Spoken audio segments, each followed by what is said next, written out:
Hi, I'm Benjamin Payne. At the K-12 Education Office at Hillsdale College, we support school founding groups and their efforts to start classical schools across the country. Finding the right leader is one of the first and most important steps to building a successful school.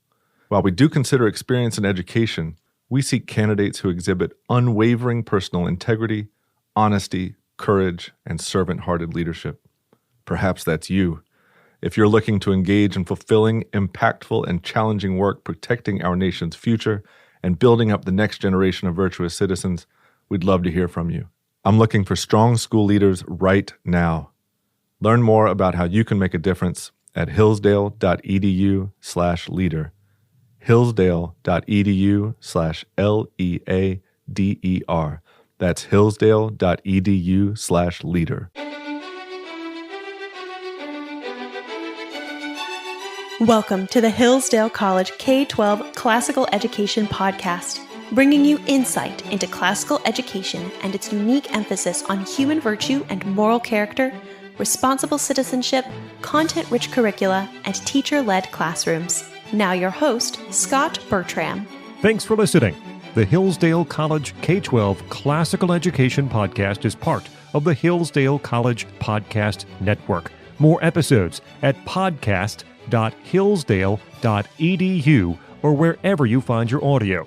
You also can find more information on topics and ideas discussed on this show at our website, k12.hillsdale.edu. We're joined by Matt Sauer. He is Associate Director of Admissions here at Hillsdale College. Matt, thanks so much for joining us. Glad to be back, Scott. Talking this time about making the most of the admissions process. You have been an admissions counselor here at Hillsdale, now Associate Director of Admissions too.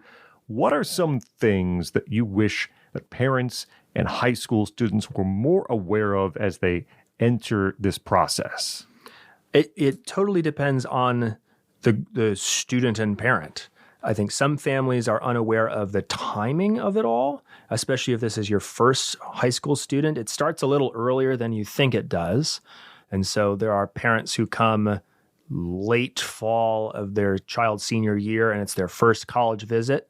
And that probably should have taken place back in March or earlier of that year.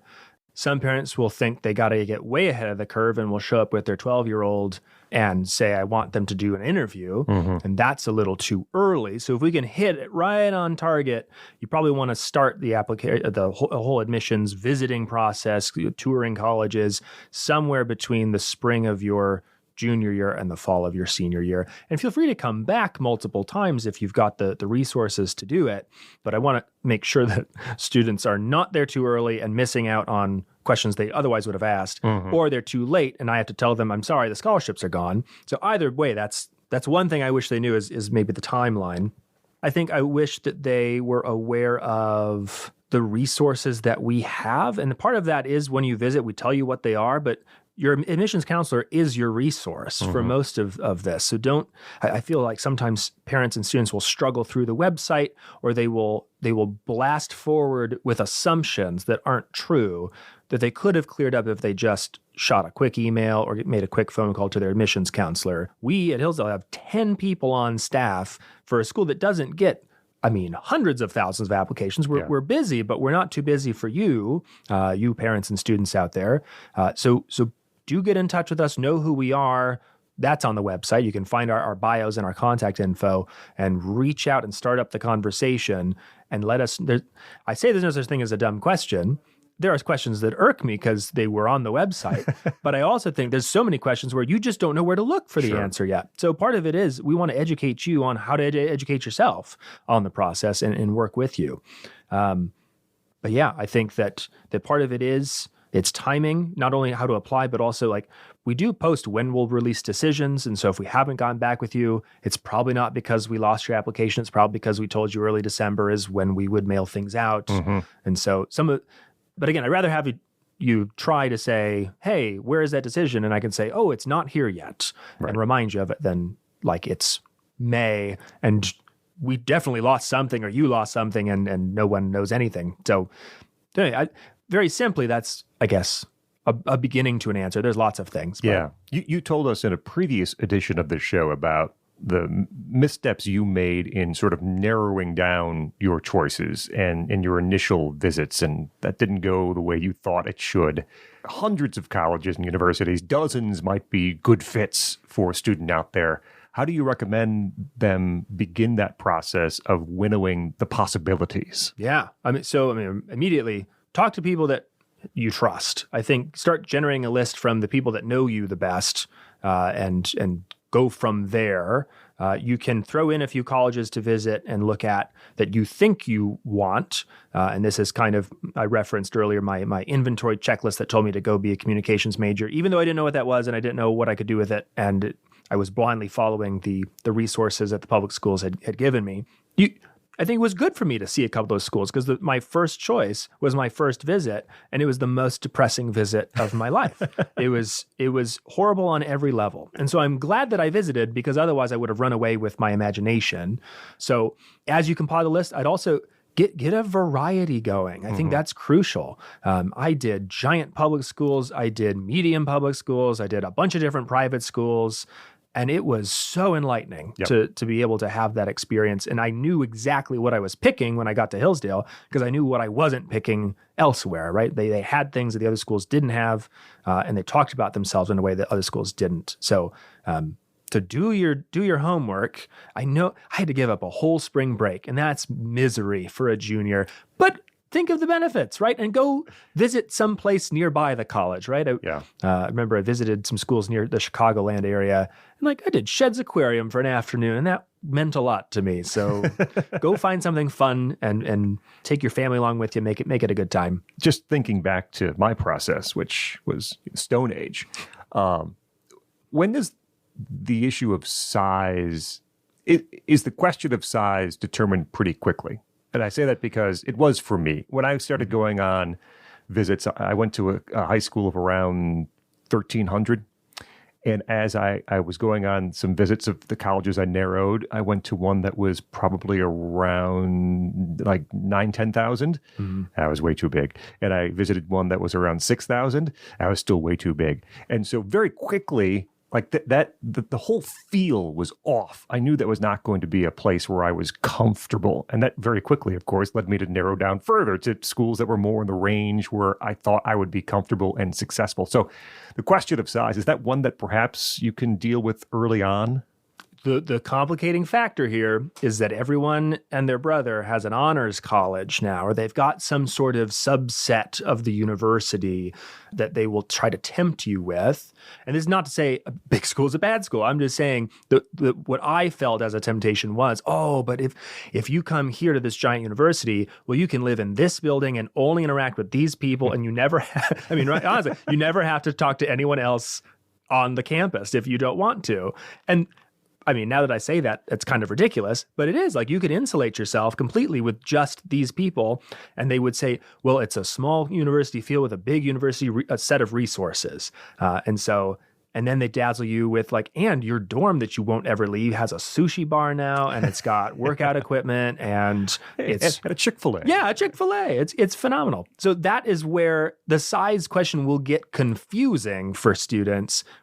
They maybe won't thrive on a 50,000 person campus, but they will be tempted to thrive there, or tempted to think they'll thrive there based on some of that sort of sleight of hand that's going on. Whereas Hillsdale, we're not hiding another 5,000 students anywhere. It's just us, 1,500. And for me, I loved being able to say hello to people on my visit multiple times. Hey, we just saw you in the lunchroom, and now you're in this classroom. I also think that some of the small schools were too small for me. And so I think sometimes even if you think small, 1,400 versus even 800, that is a significant difference. So there's a lot of variety within small. And so I think this is where you really don't know from a brochure. I thought Hillsdale was massive in terms of the acreage and the amount of building. It's not super small if you've been here, but it's more compact, let's say, than the pictures led me to believe. So just setting foot on the place, feeling the earth under your feet, knowing the distance between things, whether you have to take a bus somewhere or your campus is buried in the remote regions of Ohio or whatever. Not every campus is going to feel like you think it will. Yep. What are some ways that parents and students alike can make the most of a college visit? Yeah. So it's important that you try to do it together. And I think that it's also important then to let the student do at least half, if not more, of the questioning when parents try to, and it's all in with the best of intentions, but when you try to monopolize the conversation and ask questions for your student, or you try to like show pony your student, be like, well, tell him, Roger, tell him how, why Roger? I don't know why Roger, but like, tell them how that thing you did that's so great. Let the kid speak for themselves, I think would be one way to make sure that the student is buying into it. And even if you really want this thing for your kid, let the student do some of the talking, and you can ask questions maybe near the end. And of course, it's going to be about financial aid and all the practical things the kid's not thinking about because he's dreaming about the Chick-fil-A and whatever else is on the campus. I think, too, talk to students, especially the ones that aren't being paid. And maybe that's sort of a trick of the trade there. But like, we do employ student ambassadors to tell you nice things about the college. More effective are the people that receive no money from us and are still willing to say nice things about the college. I think that speaks volumes to a place. And that was one of the things that upset me on my first and last visit to my original top choice, is I found someone from my high school wandering around in this massive campus, and she looked miserable and had nothing good to say about the place that she was reluctantly continuing at. And that spoke volumes too for my that I was going to go in the opposite direction. Trying to think, I would see. I mean, the way you know a place is by the students, it's by the professors. And so don't accost them if they're busy, but if they seem to be open to conversation, see what they're thinking, why they are still teaching here in a remote part of Michigan, a remote part of wherever, what draws them to the institution. Because sometimes for hundreds of years, the administration and faculty can sometimes be at odds. And so do they like the way the place is run? Do they feel supported? I think that's something to look at. And then I think the biggest thing is, look for you, the student and the family, right? Is this something you can get behind? Is this something you can be involved in? I think at Hillsdale, we make a big deal about talking about our parents' weekends and the fact that we do try to involve families as much as we can versus a place that like immediately splits you apart and you're being told completely different things in different rooms, or just has some strange attitude towards parents. That's probably a red flag. And from the student perspective, are there things you really want to be involved in? If it doesn't have those things, are you willing to give them up? Or are there enough newer things for you to try that you'd be willing to take a stab at that? So part of it is rational, right? You're thinking through, does this make sense for me and my family? Part of it is going to be irrational. How do I feel? Are these the kinds of people I can do things with? Are these the kinds of things I want to do? And the rest sort of falls into place from there. Are there overrated and underrated parts of a visit? Something that you think is going to be a big deal, and of course it really isn't once you get to campus. Alternately, things that you might not think to ask about, or places to visit that end up being an integral part of the college experience. I mean, this is such a hard question because I don't know everyone's expectations when they come in. I think that everyone always wants to see the dorms, and that somehow is going to be like the life-defining feature of your experience. And in some ways at Hillsdale, I really loved my dorm and the culture that was there.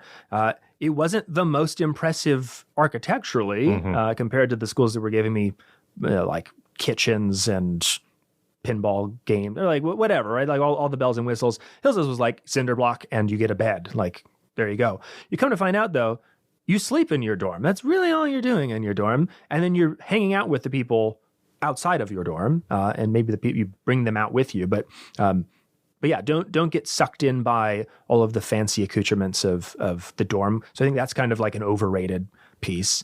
Underrated for me was I genuinely enjoyed just like having lunch with a student, and that student became one of my best friends and a mentor once I got here. And I watched him like not only eat lunch and like ask me how I was doing and where I was from, but then he would just say like, hey, that's kind of like in Anglo-Saxon literature, I was reading this. And did you know? And he's just like launching at me all the stuff that he was so excited to have learned. And so that was maybe like an underrated part of it was I actually cared about students caring about school. And that was on display right away. And I wasn't looking for that anywhere else. I was looking for what can this school sort of do for me. And like, I'm high and mighty Matt, and actually like, no, no, like we're all in service of something else. So I did not expect to be blown away by the simple fact of someone enjoying being here and learning. So again, it comes back to interact with those students if you can, because either you're going to want to be like them or you're not going to want to be like them. Matt Sauer with us. He is Associate Director of Admissions here at Hillsdale College as we talk about making the most of the admissions process. What are some questions that you, as an admissions counselor, want a student to be asking? So this is going to sound snarky, and I apologize. But generally, we want you to ask things that are substantive and not things that could be answered or, worse, have already been answered by something that we sent you in the mail or could be found online. And I think like the pet peeve answer, and this is just after 8 years of hearing, can you bring a car to campus? It's like, you can. More important, what do you want out of a college experience, right? Like, let's start with the bigger picture here, and then I will let you know that it's like $50 to park your car. So don't lead off with the hyper specific. I would lead off with and allow yourself to talk about those things which are guiding the whole process. Let's go big picture. What is college supposed to be like for you? What needs to be there? What do you look like at the end of that? What have you gained? What have you maybe lost? If it's like something you'd like to shed some part of your personality or a bad habit or something, right? Like that's where we kind of feel like, I don't often feel like a counselor when I talk to students, but this is where the counseling bit sort of comes in. I do want to know what fits you best. And so let's talk more about those things and less about maybe the nitty gritty. Can I bring my dog or a car? Because we can get to those details. But if it's not the right place in the first place, then that's a bad question. I wrote down a couple notes in terms of questions about the purpose and mission of the place, questions about overall student experience. And then maybe I can allow this to happen too. Questions about concerns that you have. I think said this previously at some point. But if there's something that just doesn't sit right with you, don't let that fester. Address it. If you saw something, if you heard something, if you are assuming something about the place, check. I think that we don't like to talk about those things, and maybe it's more comfortable to just say like, well, I bet you they don't have, a hadron collider or whatever the thing is that you really want to study. Like, ask, right? Maybe they do. And maybe I'll be honest and say, no, we don't have it, but I have, a student who went to a different university on their summer break and they got to use it or whatever. So it could be something silly like that, or it could be like, hey, I need this specific resource and I don't know if it's there for me. Is it, right? And what does that look like? So whatever we can do to assuage concerns and to help you, again, see yourself there, let's make the image as real for you as possible. So questions about those, we love. Questions about hyper-specific nitty-gritty, not as much. What would you recommend that a student really focus on during a junior year and a senior year of high school before the college experience? Yeah, so one is, and this comes from the simple fact that you can't redo you could retake a class, I suppose, but you can't undo or redo a bad sophomore, junior year. So you can set a nice trend and move forward, but like your GPA it's sticky. So do well and put in the effort as early as you can in high school so that you're not worried and fretting about a lower GPA or an F somewhere where it shouldn't be. I think also look ahead to what rigorous coursework you could be taking, especially if you're in maybe a public school setting. Like, what AP classes are offered and which ones do you plan to take? Or what's the dual credit policy? For a classical school, you're probably set in your ways, but don't let a big humane letters test like freak you out or blindside you maybe, right? Like, know what's coming and prepare for it and make sure you're taking the rigor seriously as you move forward. You also, in terms of time passes you by, you can't start being involved in something only at the end of high school. So I think if you would like, or you probably won't get a leadership position or make a huge impact in something you just decided to join senior year. So I would try new things the whole way through. I would stick with the things that you're doing unless they are just dragging you down to the depths. I would try to stick it out with the things you're doing because we want to see a consistency of involvement as well. It's probably too early to write your personal essay, but you could start drafting it. You could come up with a few ideas. I think I always suggest starting with at least 3 topics and see which one you want to finish. I think that for me, the one I thought I would finish is not the one I turned in. So you don't know what you're going to write until you start to write it. So start thinking about your essay, maybe draft a few ideas, schedule your college visits. Like I said, beginning of March of my junior year, that spring break was kind of when I hit the ground running, and I had done some research ahead of time, and I was responsible for scheduling the visits and contacting the schools. I think that's a good way to spend junior year, is doing some research and some thinking about it and get that variety going, like I mentioned. I would know who your admissions contact is at those schools that you're going to visit. So with Hillsdale, you type in my zip code is, and then we show you a lovely face of your admissions counselor, but be aware of who it is that is going to sort of be your gateway into the college you're visiting. I would look up, and maybe we'll probably cover this on a visit or any visit that you go on, but application requirements. Is there something that you need to be thinking about ahead of time? For Hillsdale, the interview is not a common practice for all colleges anyway. So know when you should schedule that, how to schedule that, and be prepared for it when it happens. And then know the deadlines for these schools too. Are you going to have a bunch of them due at the end of October? Do some give you more time into December? But plan your fallout, because by the time senior year hits, you've got homecoming dances and you've got all of the boy, this is the last time I'm ever going to high five my Spanish teacher, right? Like these are the things that we live for in senior year, and you will forget about your deadlines if you don't write them down probably. So don't leave those to the last minute. Think ahead as much as you can.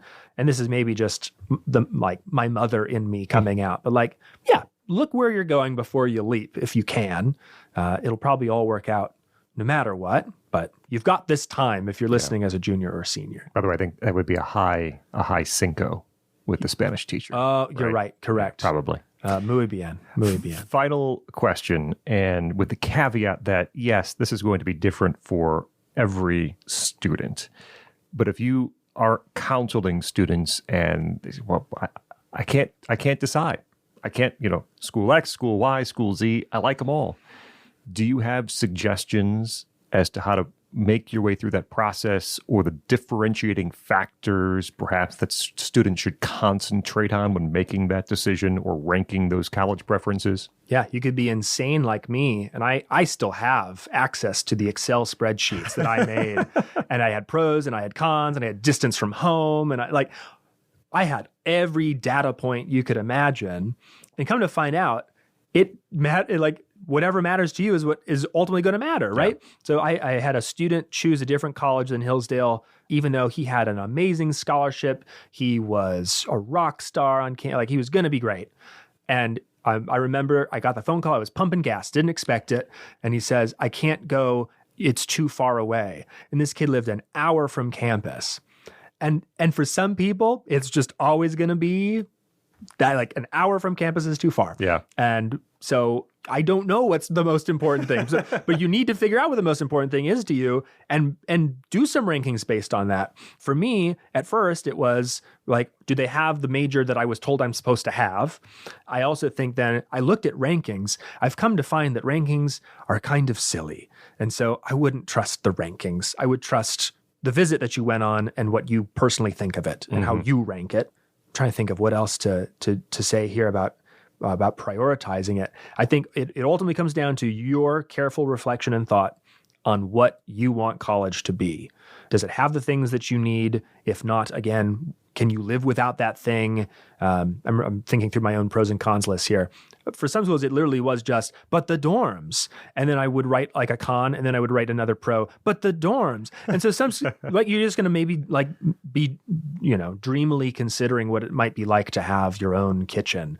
And ultimately, that was not the deciding factor.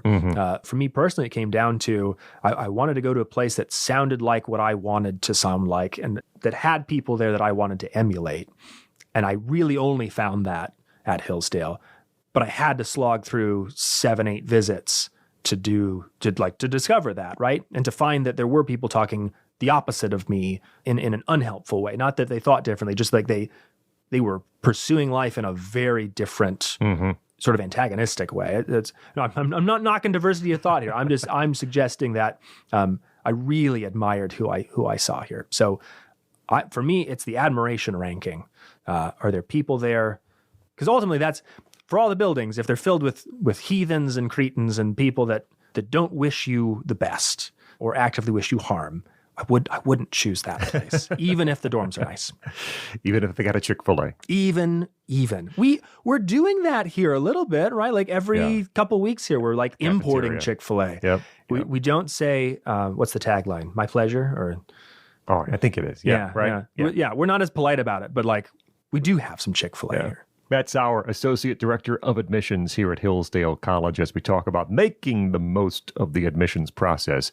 Matt, thanks for joining us here on the Hillsdale College K-12 Classical Education Podcast. My pleasure, Scott. Thank you. I'm Scot Bertram. We invite you to like us on Facebook. Search for Hillsdale College K-12 Classical Education. You also can follow us on Instagram at Hillsdale_K-12. Hillsdale_K-12 on Instagram. Thank you for listening to the Hillsdale College K-12 Classical Education Podcast, part of the Hillsdale College Podcast Network. More episodes at podcast.hillsdale.edu or wherever you find your audio.